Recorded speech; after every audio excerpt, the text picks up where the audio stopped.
Assalamualaikum warahmatullahi wabarakatuh. Selamat siang dan salam sejahtera untuk kita semua. Alhamdulillah hari ini kita bertemu lagi di mata kuliah Hukum Perdata pertemuan ke-6. Nah, kalau kita lihat pertemuan ke-6, kira-kira kita akan membahas tentang apa ya? Ayo, ada yang sudah baca RPS-nya? Pertemuan ke-6 akan bahas tentang apa? Ya, betul. Pertemuan ke-6 dalam mata kuliah Hukum Perdata kita akan membahas tentang hukum benda. Nah, sudah dibaca belum literaturnya? Belum? Nah, baca dong ya. Kalau kita bicara hukum benda, pertanyaan pertama Ibu, pengertian benda itu apa ya? Ada yang bisa? Nah, kalau sudah ada yang bisa, alhamdulillah. Kalau belum, tolong dibaca lagi ya referensinya. Nah, kita bahas step by step tentang hukum benda. Sebelum kita bahas definisi tentang hukum benda, coba sekarang Anda semua lihat di sekitaran Anda, ada tidak benda yang ada? Sudah? Sudah dapat? Oke, sekarang kalau sudah dapat, mari kita uji ya. Apakah benda yang Anda semua pegang itu adalah benda menurut hukum? Atau jangan-jangan bukan benda? Mari kita lihat apa sih benda berdasarkan konstruksi hukum perdata. Anda bisa buka KUH Perdatanya, semua sudah standby ya. Di dalam pasal 499 KUH Perdata mengatakan bahwa yang dimaksud dengan benda adalah segala sesuatu yang bisa dihaki ya, bisa dihaki. Haki dengan hak milik. Kalau kita lihat lagi ada tambahan dari para ahli mengatakan selain bisa dihaki dengan hak milik, benda itu juga harus bernilai ekonomis. Nah, coba sekarang yang Anda pegang tadi, Anda uji. Apakah itu bisa dihaki dengan hak milik? Apakah itu bernilai ekonomis? Kalau iya berarti itu benda menurut hukum. Tapi kalau tidak berarti itu bukan benda menurut hukum perdata kita. Ya, coba kita uji ya. Kalau kita lihat ya, ini kita sedang menghirup oksigen ya. Kira-kira oksigen itu benda atau bukan? Ada yang bilang benda, ada yang bilang bukan. Nah, kita uji saja pakai dua unsur tadi. Apakah oksigen yang sedang kita hirup sekarang secara bebas itu bisa dihaki dengan hak milik atau tidak?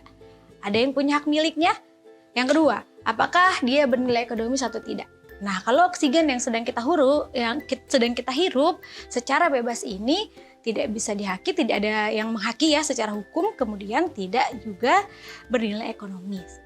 Beda halnya dengan ketika oksigen yang kita hirup ini sudah dikemas misalnya ya di dalam suatu tabung oksigen, kemudian itu bernilai ekonomis dipergunakan untuk kesehatan misalnya. Contoh pada saat COVID kemarin ya, oksigen itu nilainya luar biasa tinggi.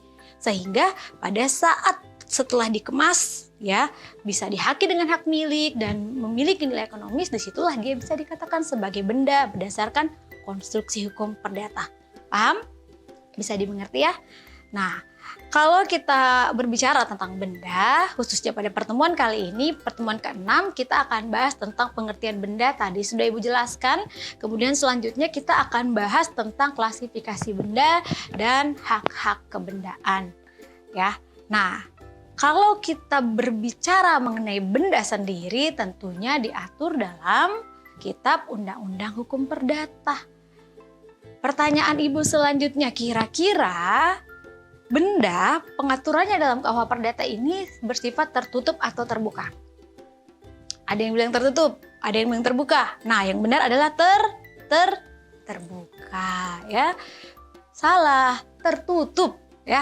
Jadi sifatnya adalah tertutup. Kenapa tertutup? Karena tidak memungkinkan dilakukan perubahan atau tambahan-tambahan pengaturan selain yang ada di dalam KUH Perdata tentang benda ini.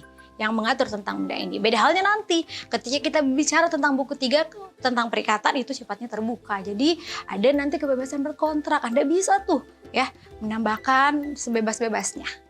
Tapi nanti ada syarat-syaratnya ya. Nah, kita fokus ke benda lagi nih. Benda tadi pengaturannya ya dia tertutup, bersifat tertutup.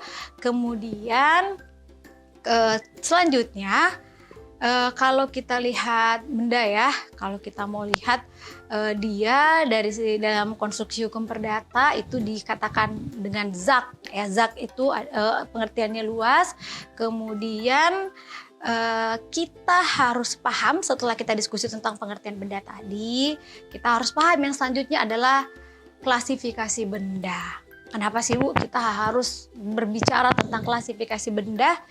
Karena nanti ini akan berpengaruh, bukan hanya di hukum benda ya, nanti Anda belajar hukum perikatan, hukum pertanahan, pokoknya di dalam ranah hukum perdata, ini akan berpengaruh. Berpengaruhnya kemana nih pengklasifikasian benda ini? Ada yang tahu? Nah, kalau belum tahu simak ya penjelasan Ibu. Yang pertama, dia akan berpengaruh ketika kita berbicara tentang levering, penyerahan. Ya, bagaimana sih penyerahannya sehingga dia memiliki sifat yang absolut ya. Kemudian yang kedua, dia akan berpengaruh ketika kita berbicara tentang besitzer yang menguasai ya. Kemudian dia akan berpengaruh ketika kita berbicara tentang daluarsa ya. Jadi banyak pengaruhnya ya. Pengaturan atau pengklasifikasian benda ini di dalam konstruksi hukum, tidak hanya hukum perdata ya, namun secara universal ya. Oke, apa saja pengklasifikasian benda? Yang pertama, diklasifikasikan benda bergerak, benda tidak bergerak. Ini yang akan kita bahas secara mendalam karena ini yang paling sering kita temukan dalam praktek. Kemudian yang kedua, ada benda yang berwujud dan ada benda yang tidak berwujud ya. Kemudian yang ketiga, benda yang bisa diperdagangkan dan benda yang tidak termasuk dalam benda yang bisa diperdagangkan. Kemudian ada benda generik atau secara umum dan ada yang spesifik. Baik, kita lihat ya, tadi sudah Ibu jelaskan bahwa ketika kita berbicara tentang pengklasifikasian benda, maka akan berpengaruh terhadap besit, akan berpengaruh terhadap levering, akan berpengaruh terhadap daluarsanya, dan kemudian terhadap satu lagi pembebanannya ya, sehingga ini harus diperhatikan dengan baik. Adapun beberapa prinsip ya dalam hukum benda, yaitu hukum benda ini kemudian sifatnya pengaturannya tadi tertutup, kemudian ada asas-asasnya, nanti ada droit de suite di mana kepemilikan itu akan mengikuti terus bendanya. Kemudian nanti ada droit de préférence ketika benda itu misalnya dijadikan objek jaminan ya. Kemudian ada pengaturan-pengaturan yang dilakukan secara spesifik terhadap benda ini. Nah, kemudian kita masuk tentang hak kebendaan. Apa sih hak kebendaan itu? Hak kebendaan adalah hak absolut ya, sebenarnya hak absolut yang kemudian dimiliki terhadap benda tersebut. Namun kalau dalam hukum kan ada dua hak ya, ada relatif, ada absolut. Benda ini adalah absolut. Namun untuk mendapatkan sifat benda yang absolut, seseorang harus memiliki benda tersebut secara sempurna terlebih dahulu. Ya, kalau misalnya si A dan si B melakukan peralihan benda nih, si A menjual mobil misalnya ya, si B pembelinya ya. Kemudian baru dalam tataran perikatan saja, perjanjian saja, pengikatan. Nah, itu masih bersifat relatif ya teman-teman semua. Ya, para mahasiswa hukum perdata ingat ini, bahwa ketika masih dalam tahap perikatan, perjanjian itu masih bersifat relatif. Kapan dia absolut? Ketika terjadi penyerahan secara sempurna atau levering, seperti tadi yang sudah Ibu jelaskan. Kalau misalnya dia benda bergerak, ya, jadi penyerahannya itu secara nyata, langsung tuh ya, si wujud bendanya diberikan secara langsung atau secara simbolis. Misalnya mobil, kunci mobil diberikan, nah itu baru secara absolut. Kalau sudah terjadi levering, baru terjadi penguasaan secara sempurna. Ya, jadi hak kebendaan bersifat absolut ketika misalnya sudah dilakukan secara sempurna penyerahannya. Ya, kemudian klasifikasi hak kebendaan ya, ini ada hak kebendaan yang dia hanya memberikan kenikmatan, ada hak kebendaan yang kemudian sifatnya dia bisa selain kita menikmati, kita juga bisa memiliki secara penuh ya. Nah, hak kebendaan yang paling sering kita dapatkan di dalam kehidupan sehari-hari yaitu hak milik. Hak milik itu apa? Ayo, ada yang tahu? Hak milik adalah hak yang terkuat, hak yang terpenuh, dan dia turun-temurun. Kenapa? Ketika seseorang memiliki hak milik, maka seseorang itu akan diutamakan. Ya, secara absolut dia akan berhak terhadap benda tersebut. Di tangan Ibu misalnya ya, ini ada pointer. Ya, ini ketika sudah menjadi hak milik Ibu, maka Ibu berhak secara penuh terhadap pointer ini. Ibu bisa mengalihkan, ya, ibu bisa menyewakan, ya, ibu bisa mewariskan kepada ahli waris, ya. Kenapa? Karena dia terkuat, terpenuh dan bisa diturunkan. Paham sampai di sini? Berbeda dengan hak yang lain. Misalnya hak untuk menikmati saja, hak sewa terhadap benda. Hak sewa terhadap benda tidak memberikan, tidak terkuat, tidak terpenuh. Kenapa? Karena kepemilikannya tidak ada pada orang tersebut. Orang tersebut hanya berhak untuk menikmati. Bisa dialihkan tidak bendanya. Kalau dia hak sewa, bisa tidak? Ketika ini adalah hak sewa ibu, ibu bisa tidak menjual? Tidak bisa. Kenapa? Karena hanya menikmati. Makanya hak milik itu dikatakan sebagai yang terkuat, yang terpenuh, ya, karena kita bisa mengalihkan. Namun perlu diingat, ketika kita berbicara mengenai hak milik itu tetap ada batasannya. Ya, apa batasan dari hak milik? Hak milik ini batasannya adalah kepentingan umum. Ya, ketika seseorang punya hak milik, misalnya hak milik terhadap tanah, hak milik dong terkuat, terpenuh. Tetapi pemerintah kemudian membutuhkan tanah itu untuk kegiatan pengadaan tanah untuk kepentingan umum. Maka siapa yang didahulukan? Hak milik yang terkuat terpenuhkah atau kepentingan umum? Yang didahulukan adalah kepentingan umum, ya. Dengan apa? Dengan memberikan ganti kerugian. Tidak begitu saja bahwa hak milik bertemu dengan kepentingan umum yang didahulukan tanpa memberikan kompensasi. Ada kompensasi dan KUH Perdata dikatakan bisa, harus ya diberikan ganti kerugian. Paham ya? Kemudian hak kebendaan yang berikutnya ya, itu ada yang namanya bezit. Bezit itu bagaimana sih? Bezit itu dia hanya menguasai, tapi bukan memiliki. Jadi misalnya, ini nih tadi ya, ada di tangan ibu. Ini sudah tentu punya ibu atau belum? Di tangan ibu nih, ini punya ibu bukan? Sudah pasti milik ibu atau bukan? Belum tentu, ya kan? Ibu hanya menguasai. Inilah bezit. Ya. Bezit adalah penguasaan. Ketika dia ada di penguasaan ibu, maka ibu sebagai beziternya, ya, tapi belum tentu pemiliknya. Apakah si beziter tadi berhak untuk mengalihkan? Tidak. Kenapa? Karena dia hanya beziter saja, ya.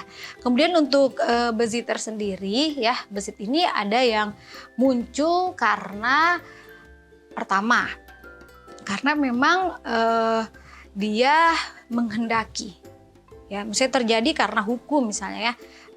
Seseorang memiliki tanah kemudian secara sukarela memberikan untuk seorang A misalnya untuk membezit tanah tersebut misalnya, atau apalah mobil dan lain-lain, dilakukan secara sukarela ya. Yang kedua bisa karena melawan hukum, dia membezit sudah tahu punya orang kemudian dikuasai, yaitu yang dilarang. Oke, baik. Kalau untuk spesifikasi benda tadi ya, kalau kita hubungkan dengan levering, dengan bezit ya, kalau misalnya dia benda bergerak, ya, penyerahan atau leveringnya itu harus dengan penyerahan secara langsung ya, atau secara simbolis. Mobilnya diserahkan secara langsung, kuncinya diserahkan secara langsung ya. Tapi kalau dia benda tidak bergerak ya, maka dia penyerahannya dengan cara balik nama. Oleh karena itu, kalau kalian menemukan dalam praktek ya, ada benda tidak bergerak nih, Anda baru merasa aman ketika sudah balik nama. Contoh tanah ya. Tanah Anda melakukan jual beli tanah, baru tanda tangan AJB, belum balik nama, itu belum, kepemilikan Anda belum muncul tuh yang namanya hak kebendaan secara absolut. Kenapa? Karena levering terhadap benda tidak bergerak itu harus dengan cara balik nama, sehingga harus dituntaskan sampai balik nama.